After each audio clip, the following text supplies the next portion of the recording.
Creative ideas YouTube channel को और bell icon को दबाइए लेटेस्ट वीडियोस सबसे पहले देखने के लिए।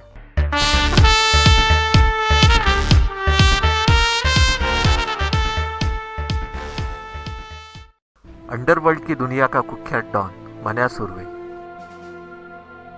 मनोहर अर्जुन सुर्वे सामान्यतः मन्या सुर्वे के नाम से जाना जाता है। मुंबई के अंडरवर्ल्ड की दुनिया पर छाप छोड़ने वाला वह एक डॉन था। उस समय मन्या अपनी शैतानी हिम्मत और रणनीतिक योजनाओं के लिए जाना जाता था।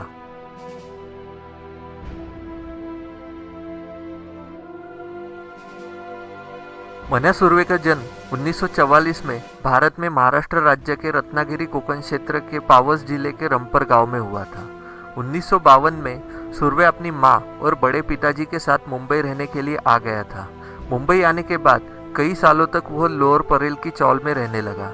मन्या सुर्वे कीर्ति कॉलेज से ग्रेजुएट है और उसने कॉलेज में ही छात्रों के साथ एक गैंग का निर्माण किया था। तभी उसे परीक्षा में 78% भी मिले थे। उस समय मन्या सुर्वे की गैंग में मुख्य रूप से सुमेश देसाई और भार्गव दादा शामिल था। भार्गव मुंबई के दादर के अगर बाजार का हत्यारा था। 1969 में मन्या दांडेकर नाम के इंसान की हत्या में शामिल था, जिसमें उसका साथी उसी का चचेरा भाई मन्या पोतकर था। इनकी तिकड़ी को पुलिस इंस्पेक्टर ES दाभोलकर ने जल्द ही गिरफ्तार कर लिया और कोर्ट ने भी उन्हें आजीवन कारावास की सजा सुनाई। मुंबई अंडरवर्ल्ड उस समय के सबसे प्रसिद्ध पठान डॉन को पूरी तरह से भयभीत कर दिया था, जो पिछले 2 दशकों से मुंबई अंडरवर्ल्ड पर राज कर रहे थे। लेकिन पठान ने भी अपनी विरोधी गैंग केसर ग्रुप को पराजित करने के लिए मन्या सुर्वे की सहायता ली थी। इस गैंग का नेतृत्व दाऊद इब्राहिम का बड़ा भाई सबीर कर रहा था। मन्या की सफलता का यही सबसे सुलझा हुआ राज था। उस समय शहर की सबसे मशहूर गैंग भी उससे सहायता लेने के लिए आती थी और ऐसा करते हुए वो दूसरों को खत्म कर देता था। यह मुंबई के उन अंडरवर्ल्ड का पहला पढ़ा लिखा हिंदू गैंगस्टर था, जिसका दादर के आगर बाजार में सम्मान किया जाता था।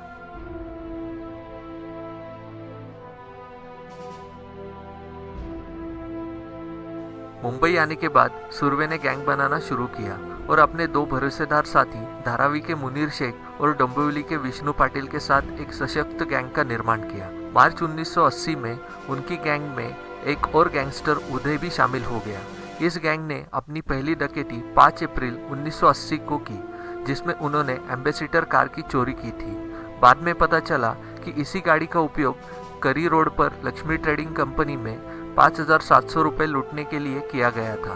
15 अप्रैल को उन्होंने सामूहिक रूप से हमला किया और शेख मुनीर के दुश्मन शेख अजीज को मार दिया। 30 अप्रैल को अपने सामूहिक विरोधी विजय घाड़गे का दादर पुलिस स्टेशन में मार्गदर्शन करते समय उन्होंने पुलिस कांस्टेबल पर ही छुरा घोंप दिया।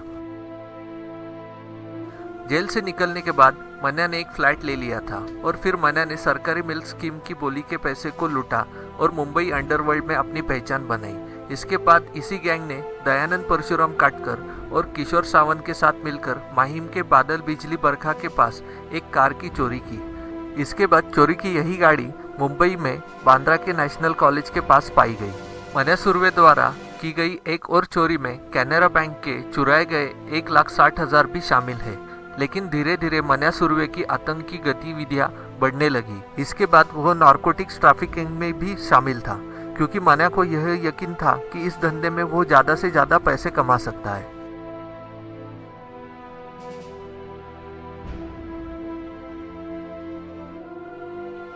उसी समय मुंबई पुलिस ने भी अब क्रिमिनल गतिविधियां करने वाले लोगों का तमाशा देखना बंद कर दिया था और अब वो उनका इनकाउंटर करने लगे।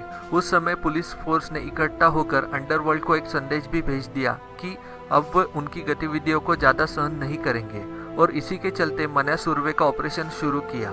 इंस्पेक्टर इसाक बागबान और राजा तांबट ने मन्या सुर्वे के केस को अपने हाथ में ले लिया था और उन्होंने मन्या सुर्वे के खिलाफ ऑपरेशन की शुरुआत की और उन्होंने मन्या सुर्वे की गैंग के लोगों को पकड़ना शुरू किया। 22 जून 1981 को पुलिस ने कल्याण के पास की केमिकल कंपनी से शेख मुनीर को गिरफ्त कर लिया। इसके कुछ दिनों बाद ही पुलिस ने गोरेगांव के एक लॉज से दयानंद और परशुराम काटकर को भी गिरफ्तार कर लिया। इसके बाद अपनी गिरफ्त से घबराकर मन्या 19 नवंबर 1981 को भिवंडी चला गया और जब पुलिस ने मन्या सुर्वे के अपार्टमेंट की छानबीन की तो उन्हें वहां देश में बने अवैध हथियार ग्रेनेड और गोला बारूद मिले। एक सिस्टमेटिक ऑपरेशन के चलते सुरवे को आसानी से मार दिया गया।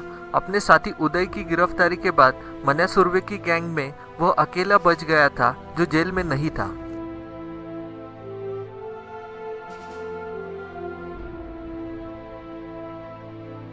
कारावास और पलायन। उन्हें पुणे के येरवडा जेल में रखा गया, जहां सुरवे ने वहां दूसरे गैंगस्टर सुहास भटकर उर्फ पोत्या भाई के साथ भयंकर प्रतिद्वंद्विता विकसित की। इसके बाद सुरवे के आतंकी रणनीति से परेशान होकर जेल अधिकारियों ने उन्हें रत्नागिरी जेल में स्थानांतरित कर दिया। वहां सुरवे ने भूख हड़ताल में हिस्सा लिया और इसके चलते स्थानिक अस्पताल में भर्ती करवाने से पहले उनका वजन 20 किलो कम हो गया था। सुरवे ने इस मौके का भरपूर फायदा उठाया और 14 नवंबर 1979 को भागने में सफल हुआ और 9 साल तक जेल में रहने के बाद आखिर भागकर मुंबई वापस आ ही गया। एनकाउंटर। 11 जनवरी 1982 को मन्या वडाला के अंबेडकर कॉलेज जंक्शन से एक टैक्सी से बाहर आ रहा था। कहा जाता है कि दाऊद इब्राहिम ने ही मुंबई पुलिस को मन्या सुरवे को मारने की टिप दे रखी थी। कहा जाता है कि दाऊद ने ही मन्या सुरवे के लोकेशन की जानकारी पुलिस को दी थी। दोपहर को 1:30 बजे 18 क्राइम ब्रांच ऑफिसर अपनी 3 टीम के साथ वहां मन्या का इंतजार कर रहे थे। तकरीबन 20 मिनट बाद जब सुरवे टैक्सी से अपनी गर्लफ्रेंड को पिकअप करने के लिए अपनी टैक्सी से उतर रहा था, तभी पुलिस ने उसे देख लिया था।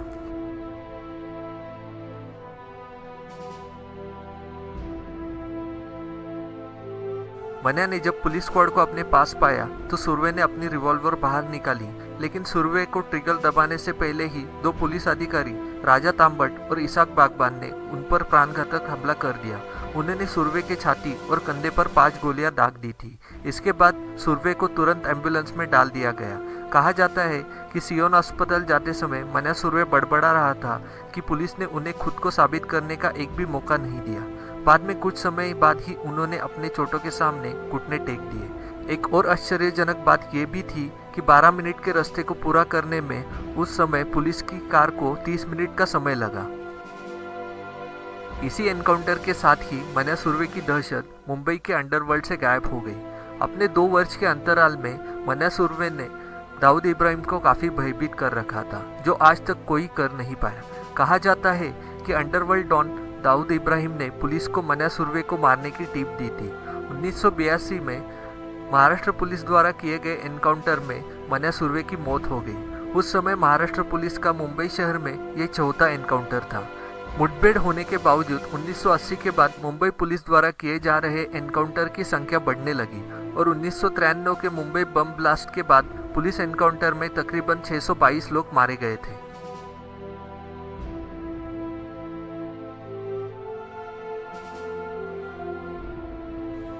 प्रसिद्ध फिल्म मन्या सुरवे के जीवन पर आधारित 2013 में एक फिल्म शूटआउट एट वडाला बनाई गई, जिसमें जॉन इब्राहिम ने मन्या सुरवे का किरदार निभाया था।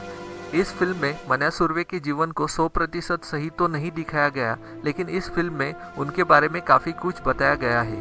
यह फिल्म बॉक्स ऑफिस पर हिट साबित हुई और फिल्म ने 75 करोड़ का कारोबार किया था।